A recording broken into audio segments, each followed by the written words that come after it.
नमस्कार, बहुत स्वागत आप सभी का। आपके साथ मैं हूं कीर्ति दीक्षित। तो चलिए बुलेटिन की शुरुआत करते हैं फटाफट अंदाज में। कृषि कानूनों के खिलाफ दिल्ली के नाकों पर किसानों का आज विरोध प्रदर्शन का 26वां दिन है। प्रदर्शनकारी किसान कृषि कानूनों को रद्द करने की मांग पर अड़े हुए हैं। कृषि बिल के खिलाफ किसान आज एक दिन की भूख हड़ताल पर है। वहीं किसान आज कानून वापस लेने के लिए एनडीए के सहयोगी दल से भी मिलेंगे। सरकार ने 40 किसान संगठनों को चिट्ठी लिखकर बातचीत का न्योता दिया है। सरकार ने संगठनों से कहा कि वो बातचीत के लिए तारीख तय करें।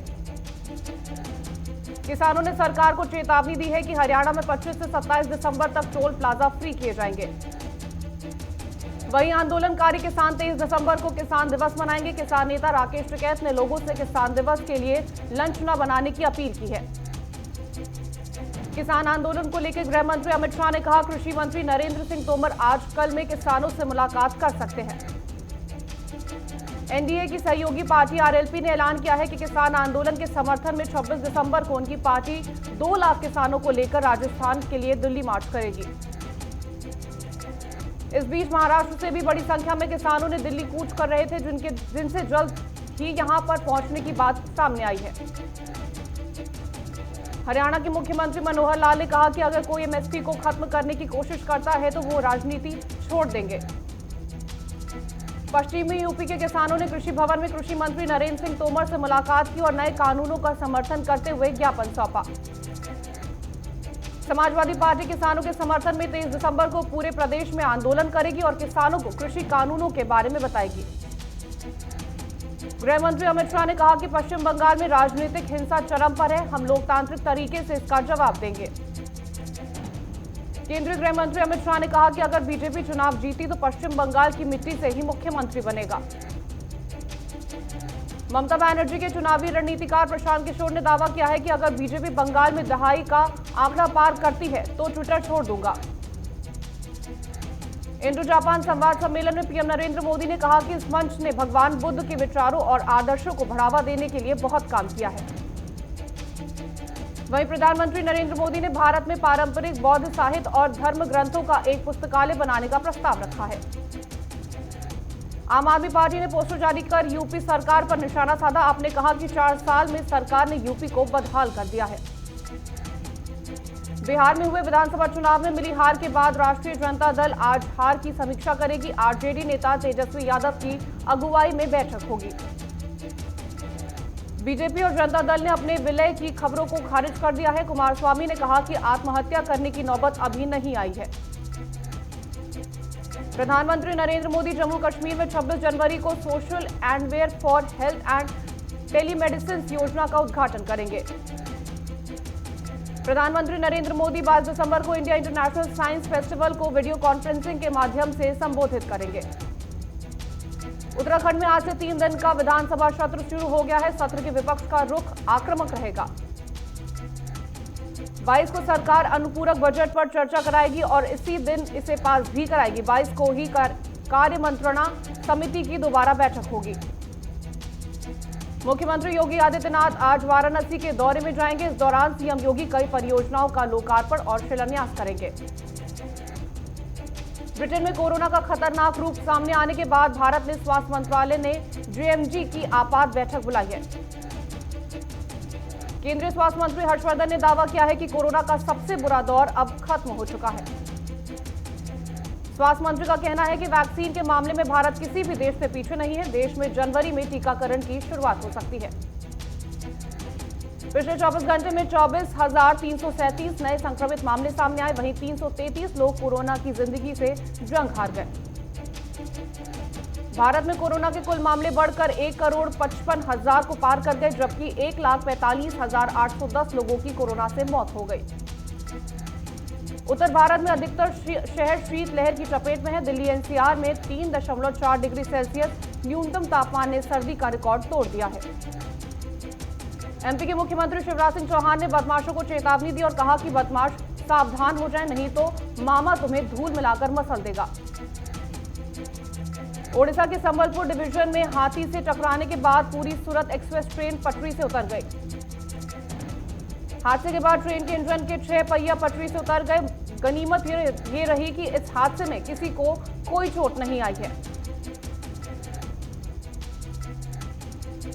केंद्र सरकार ने कंपनियों को चेतावनी दी है कि कंपनी स्थायी नौकरी पर रखे हुए कर्मचारियों को अनुबंध वर्कर के तौर पर बदल नहीं सकती। बंगाल, तमिलनाडु, पुडुचेरी, केरल और असम में स्वतंत्र और निष्पक्ष चुनाव के लिए चुनाव आयोग ने अधिकारियों की जांच शुरू कर दी है। चुनाव आयोग ने इस सिलसिले में इन्हें 5 राज्यों के मुख्य सचिवों और मुख्य निर्वाचन अधिकारियों को परामर्श जारी किया है। जम्मू कश्मीर में भूकंप के झटके महसूस किए गए। रिक्टर स्केल पर भूकंप की तीव्रता 3.7 मापी गई। घाटी में पुलिस ने नार्को टूरिज्म मॉड्यूल का भांडाफोड़ करते हुए नशा तस्करों के 2 रैकेट के 6 लोगों को गिरफ्तार किया है। इंद्रकांत त्रिपाठी को आत्महत्या के लिए उकसाने के मामले में फरार चल रहे आईपीएस मणिलाल पाटीदार के खिलाफ लुकआउट नोटिस जारी हुआ है। एनआईए की रडार पर खालिस्तानी संगठन और उससे जुड़े एनजीओ आ गए हैं। सूत्रों के मुताबिक एनआईए ने खालिस्तानी संगठन और इसके द्वारा किए जाने वाले एनजीओ की फंडिंग की लिस्ट तैयार की है। बुलंदशहर में सिंचाई विभाग की लापरवाही के चलते किसानों की फसलें जलमग्न हो गई हैं। शिकायत के बावजूद कोई हल नहीं निकला। लखीमपुर खीरी जिले में बिजली विभाग के भ्रष्टाचार का बड़ा मामला सामने आया। भारी संख्या में प्रयोग किए गए बिजली के मीटर जंगल के किनारे मिले। पानीपत लघु सचिवालय के सामने एक किसान राजवीर अकेला धरने पर बैठा है। कहा, पानीपत 3 ऐतिहासिक लड़ाइयों का गवाह रहा है और चौथी किसान के हक में लड़ाई मैंने यहां से शुरू की है। जोधपुर के थाना अधिकारी ने सड़क पर जीवन यापन कर रही एक मानसिक रूप से बीमार महिला को आश्रम भिजवाया। रायबाग के गांव में ग्राम पंचायत चुनाव में 6 अभ्यर्थियों को बिना वोटिंग के चुना गया। अभ्यर्थियों को बिना किसी विरोध के चुना गया। चामराजनगर में पहली बार ब्लैक पैंथर को देखा गया, जिसके बाद क्षेत्र में पर्यटकों की संख्या में इजाफा होने की आशंका जताई जा रही है। प्रयागराज में कृषि कानूनों के विरोध में कांग्रेसियों ने प्रदर्शन किया। सांसद के घर का घेराव करने जा रहे कांग्रेस कार्यकर्ताओं को गिरफ्तार कर लिया गया है। बुलंदशहर में घर की छत टूटने से एक 12 वर्षीय बच्चे की मौके पर मौत हो गई। बता दें कि अचानक मधुमक्खी ने बच्चों पर हमला कर दिया था। सीएए हिंसा की पहली बरसी पर संभल में पुलिस हाई अलर्ट पर है। एडीजी जोन बरेली ने भारी पुलिस फोर्स के साथ तैनात दिखे। सितारगंज में सापा कार्यकर्ताओं ने वकील योगेंद्र कुमार यादव के जिला अध्यक्ष बनने पर खुशी जताई। लक्सर पुलिस ने बाइक चोरी करने वाले 2 शातिर चोरों को गिरफ्तार किया है। साथ ही इनके कब्जे से चोरी की मोटरसाइकिल भी बरामद की गई है। देहरादून में पुलिस ने सड़क हादसे में घायल होने के बावजूद 2 शातिर बदमाशों को अपनी पकड़ से छूटने नहीं दिया। घायल पुलिसकर्मियों को अस्पताल में भर्ती कराया गया है। उत्तराखंड के विधानसभा सत्र को लेकर एसएसपी योगेंद्र रावत ने पुलिस अधिकारियों के साथ बैठक की और निर्देश दिए कि सत्र के दौरान होने वाला धरना प्रदर्शन पर विशेष नजर रखी जाए। राजगढ़ में संदिग्ध अवस्था में युवक की मौत के बाद थाने में परिजनों की भीड़ उमड़ गई। वहीं पुलिस ने मामला दर्ज कर लिया है। लखनऊ में पूर्व प्रधान पर बाइक सवार बदमाशों ने ताबड़तोड़ गोलियां बरसा दी, जिससे उनकी मौत हो गई। सुल्तानपुर में हत्या और लूट के इनामी बदमाश को पुलिस ने मुठभेड़ के दौरान गिरफ्तार कर लिया और आरोपी के पास से तमंचा, कारतूस आदि बरामद किया गया है। सुल्तानपुर पुलिस ने युवती की हत्या का खुलासा करते हुए एक आरोपी को गिरफ्तार किया। पुलिस आरोपी ने पूछताछ के दौरान खुद अपना जुर्म कबूला है। महोबा में सड़क हादसे के दौरान एक होमगार्ड की जान चली गई। वहीं कांस्टेबल गंभीर रूप से घायल हो गया है। जोधपुर में पुलिस ने 7 गैंग के सरगना श्याम पुनिया को गिरफ्तार कर लिया है। पुलिस आरोपी से पूछताछ में जुटी हुई है। जोधपुर में आदर्श क्रेडिट सोसाइटी घोटाले के मामले में पुलिस ने 11 आरोपियों को गिरफ्तार किया, जिनसे अब पूछताछ की जा रही है। बेंगलुरु महानगर पालिका से फिटनेस इंडिया के तहत साइकिल रैली निकाली गई, जिसमें पुलिस कमिश्नर और स्वास्थ्य अधिकारी शामिल हुए। बीदर में ग्राम पंचायत चुनाव को लेकर पुलिस ने मार्च निकाला और मतदाताओं से शांति से मतदान करने की अपील की। चामराजनगर में पंचायत चुनाव की तैयारियों को लेकर जिलाधिकारी कार्यालय ने जानकारी दी। इससे पहले चरण के लिए 110 बसों के साथ 2702 स्टाफ को तैनात किया गया। भद्रगिरी पहाड़ के जैन मुनि ने कृष्ण से नर्मदा तक का 900 किलोमीटर लंबा सफर तय करने को लेकर संकल्प लिया है। देवरिया पुलिस ने 4 गांजा तस्करों को गिरफ्तार कर लिया है और उनके पास से 105 किलोग्राम गांजा जब्त किया गया, जिसकी कीमत 10,50,000 बताई जा रही है।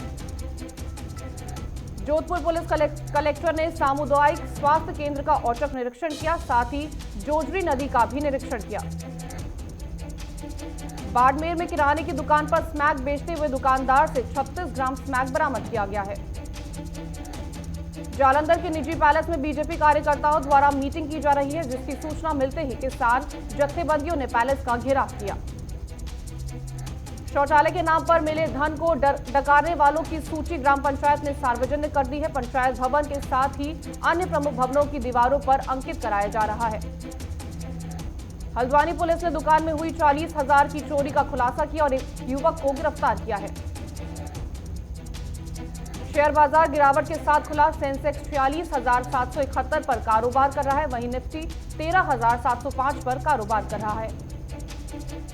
पेट्रोल डीजल की कीमतों में लगातार 14वें दिन भी कोई बढ़ोतरी नहीं हुई। पेट्रोल 83.71 रुपए पर तो डीजल 73.87 रुपए प्रति लीटर पर बिक रहा है। भारतीय शेयर बाजार में दिसंबर में अब तक 45,937 करोड़ का शुद्ध निवेश हुआ। पिछले हफ्ते में इन्होंने 12,831 करोड़ रुपए का निवेश किया था। सरकारी बैंक अगले 3 महीनों में इक्विटी और बॉन्ड्स के जरिए 25,000 करोड़ रुपए जुटाएगा। सरकार ने चालू वित्त वर्ष में सरकारी बैंकों में 20,000 करोड़ रुपए निवेश का फैसला किया है।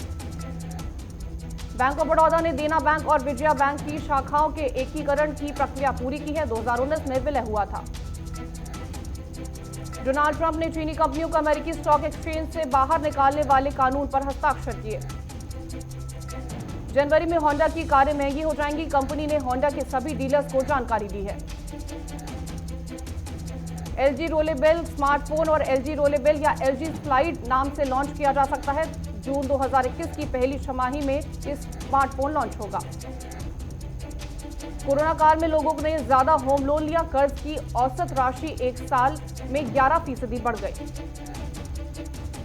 नए साल में 6 नई कारें फोर्ड भारतीय बाजार में लॉन्च करेगा, जिसकी कीमत लगभग 65 से 70 लाख रुपए हो सकती है। दुनिया में कोरोना से अब तक 17 लाख संक्रमितों की मौत हो गई है। 24 घंटे में 5,45,000 नए केस सामने आए और 3,32,000 लोग ठीक हुए हैं। चीन ने शुरुआती दौर में वायरस के प्रकोप की खबरों को रोका था, जिसके लिए 5,000 आदेश जारी किए गए। साउथ इंग्लैंड में कोरोना का नया स्ट्रेन फैल रहा है। लंदन में आने जाने पर बैन लग सकता है और लॉकडाउन पर भी विचार होगा। 13 यूरोपीय देश में यूके के साथ आने वाले लोगों पर प्रतिबंध लगा है और यूएस में 44 लाख करोड़ रुपए के राहत फंड को मंजूरी मिली है। LAC पर तनाव के बीच PLA ने वेस्टर्न थिएटर मोर्चे का कमांडर बदला है। पूर्वी लद्दाख में दोनों सेनाएं आमने सामने हैं। नेपाल के राष्ट्रपति ने संसद भंग करने की सिफारिशों को मंजूरी दे दी है। नेपाली कम्युनिस्ट पार्टी के सीनियर लीडर के साथ मंत्रियों ने इस्तीफा दे दिया है। नेपाली एयरलाइंस ने 69 पैसेंजर्स को डेस्टिनेशन से 255 किलोमीटर दूर पहुंचा दिया, जिसके बाद कहा बड़ी गलती हो गई है। रूस का S-400 air defence system America के लिए बड़ी परेशानी बन गया है। भारत और चीन समेत 5 देशों ने इसे खरीदा है। डोनाल्ड ट्रंप व्हाइट हाउस छोड़ने के बाद दागियों को भड़काने और यात्राओं में खर्च करेंगे और उन्होंने बहू की कंपनी को करोड़ों रुपए दिए हैं। जापान में बड़े बुजुर्ग छोटे मोटे अपराध कर रहे हैं ताकि वे निगाह में आएं और उन्हें रहने का ठिकाना मिले।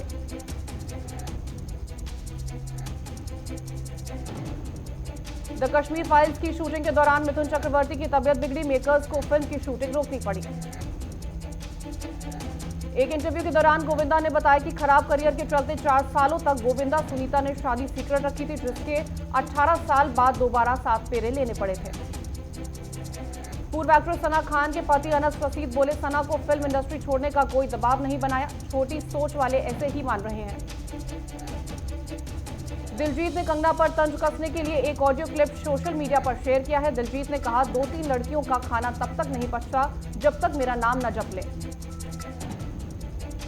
40 साल के हरमन बवेजा ने हेल्थ कोच साशा रामचंदानी से सगाई की है, जिस पर एक्ट्रेस सागरिका ने बधाई दी। लेवेंडास्की को मेसी रोनाल्डो पीछे हैं।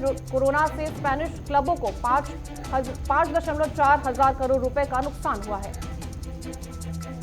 इंटरनेशनल क्रिकेट काउंसिल ने ताजा टेस्ट रैंकिंग जारी की है। कोहली नंबर 2 और स्मिथ टॉप पर रहते साल खत्म करेंगे। अश्विन टॉप 10 में अकेले स्पिनर है। भारत और ऑस्ट्रेलिया के टेस्ट सीरीज के मुकाबले के बाद प्लेयर ऑफ द मैच को मुलाक मेडल मिलेगा। 152 साल पहले विदेश जाने वाली ऑस्ट्रेलियाई टीम के मुलाक कप्तान रहे हैं। ईपीएल में 40 साल बाद लिवरपूल क्रिसमस वीक में टॉपर है। राफेल ने सीरी ए का सबसे तेज गोल दागा। कोहली मोहम्मद शमी ना होने से भारत को नुकसान हो सकता है। ऑस्ट्रेलिया के ओपनर जो बर्न्स ने कहा शो को सीरीज के बाद देंगे टिप्स।